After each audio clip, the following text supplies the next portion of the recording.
The lunch crowd at Murphy's diner had thinned to just a few locals picking at their burgers when the bell over the front door jingled sharply. In walked a man in a leather jacket, slick hair, loud boots, sunglasses still on even though the sun was fading outside. His name, as the regulars quietly whispered, was Vince Mercer, and everyone knew he was nothing but trouble. At the counter stood Evelyn, a 73-year-old waitress who had been serving pie and pouring coffee in this diner longer than Vince had been alive.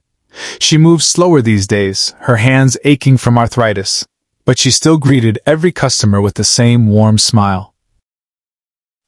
"All right, what can I get for you today, hon?" she asked Vince as she shuffled over. Vince scoffed. "You can start by moving faster. I've been waiting like 15 seconds already." Evelyn didn't flinch. "Sorry about that, sweetheart. Long day. What'll it be?" He leaned forward, sneering. "Coffee. Black. And don't mess it up."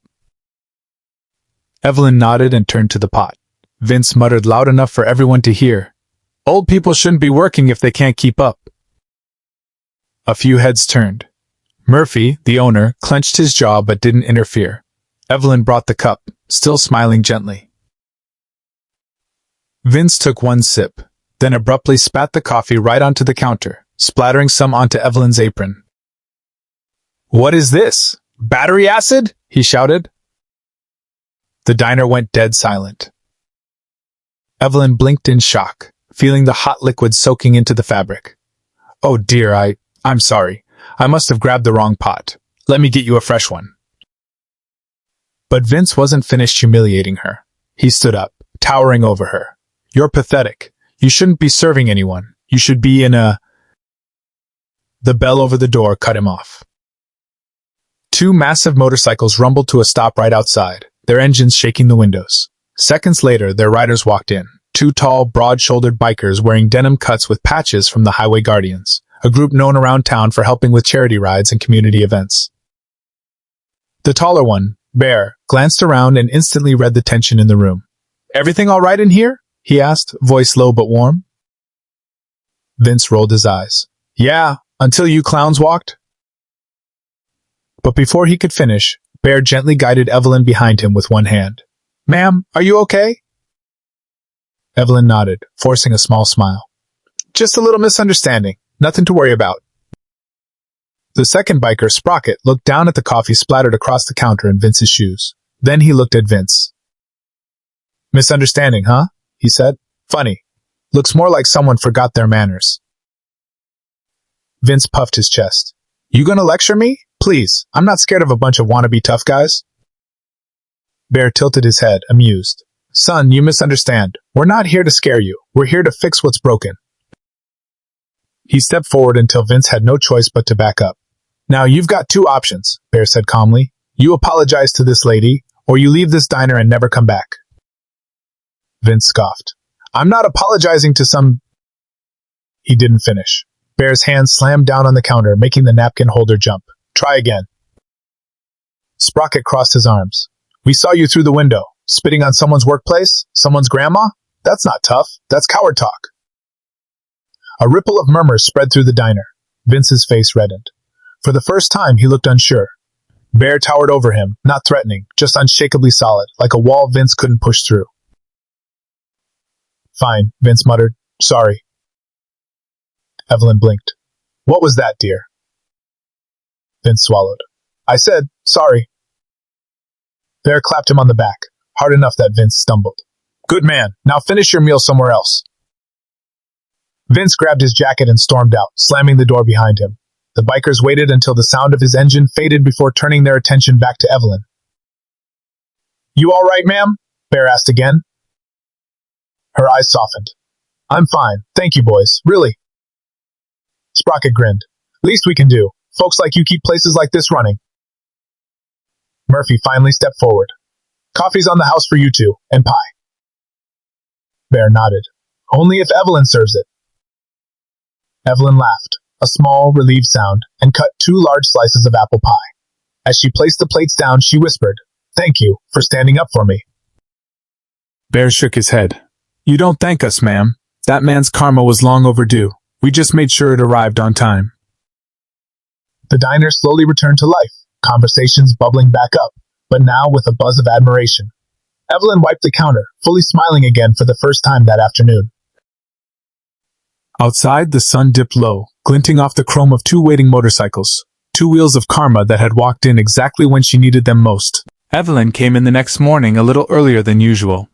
The diner was still dark except for the soft glow of the neon "Open Soon" sign in the window.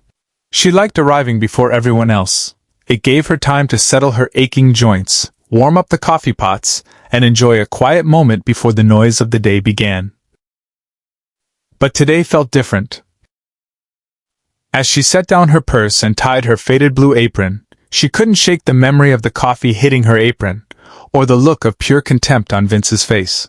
She had brushed it off yesterday, insisting she was fine, but the truth was that the humiliation stayed with her like a bruise she couldn't see. She sighed and checked the coffee maker. Full, fresh, perfect. No mistakes today, she murmured. The front door chimed. Murphy came in with a crate of produce from his truck, grumbling under his breath like he always did. "Morning, Evie."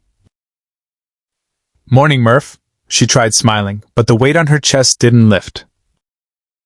Murphy lowered the crate and studied her. "You doing okay? After yesterday, I mean." Evelyn nodded. "I've dealt with worse." Murphy raised an eyebrow. "You shouldn't have to." Before she could respond, the bell over the door chimed again, this time followed by the unmistakable rumble of motorcycles outside. Two familiar shadows moved past the windows. Evelyn froze for a split second, then smiled without meaning to. Bear and Sprocket stepped inside, the smell of early morning road dust filling the air behind them. They weren't wearing their cuts today, just plain shirts and jeans, but somehow they still carried that presence, the quiet kind that filled a room without trying. "Morning, Miss Evelyn," Bear said, giving a respectful nod. "Hope we're not too early." "Not at all," she said, warmth spreading through her chest. "Coffee's fresh." Sprocket grinned. "Heck yeah, it is! We could smell it from the highway." They took their usual seats at the counter, the ones they'd practically claimed with their boots yesterday, and Evelyn poured them each a steaming mug.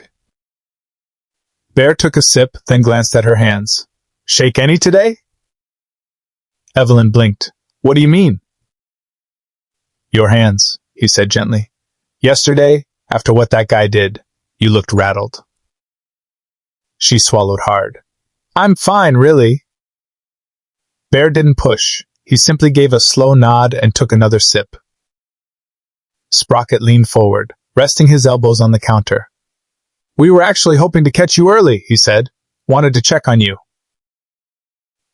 Evelyn opened her mouth to dismiss the idea, but instead, to her own surprise, she said softly, "Thank you." She looked out the window at the still empty parking lot. "I've been serving in this diner since 1974. I've had rowdy teenagers, angry businessmen, even a man once who left without paying and knocked over 2 tables on his way out. But yesterday..." Her voice shook. She steadied herself. "Yesterday made me feel small. It's silly, but..." "It's not silly," Bear said, firm but kind. "Respect is the one thing everybody deserves, especially someone who spent her whole life taking care of others." Sprocket nodded. "Guy like that, he wasn't raised right. That ain't on you." Murphy, listening from behind the counter as he chopped tomatoes, chimed in.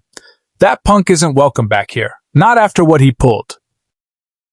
Evelyn sighed. "Let's hope he feels the same way." The bell over the door chimed again, but this time the mood shifted instantly. Bear and Sprocket straightened in their seats. Murphy stopped chopping. And Evelyn froze.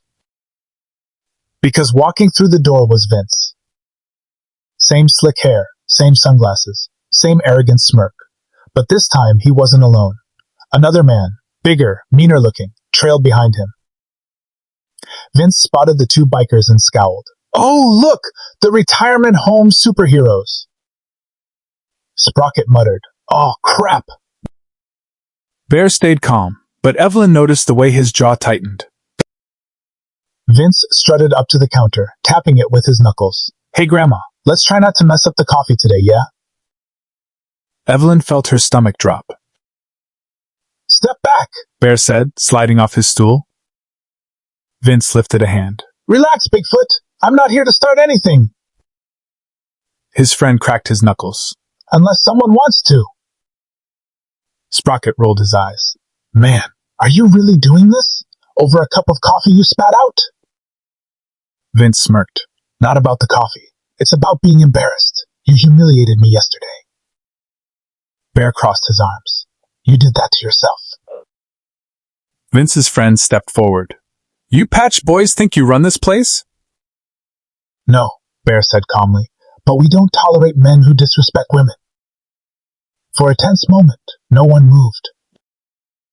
Then Vince grabbed a nearby chair and kicked it over. You want to play hero? Fine. Let's see if you're so brave without your little fan club. Murphy slammed his knife down on the counter. Get out, right now, both of you. Vince laughed. Or what? You gonna throw us out yourself, old man? And that was the final straw.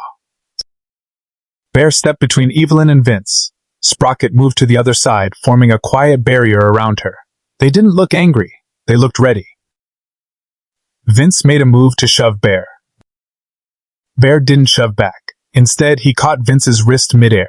Calm, steady, immovable. You need to leave, Bear said, voice low. Now, before you make this worse for yourself. Vince tried to yank free. He failed. His friend stepped forward, but Sprocket blocked him with one arm, not even rising from his seat. I wouldn't, Sprocket said. Trust me, buddy, sit this one out. What are you, his mom? The guy barked. Sprocket grinned. Nah, just smarter than you. Bear tightened his grip just enough for Vince to wince. Not enough to hurt him, just enough to send a message. You done? Bear asked.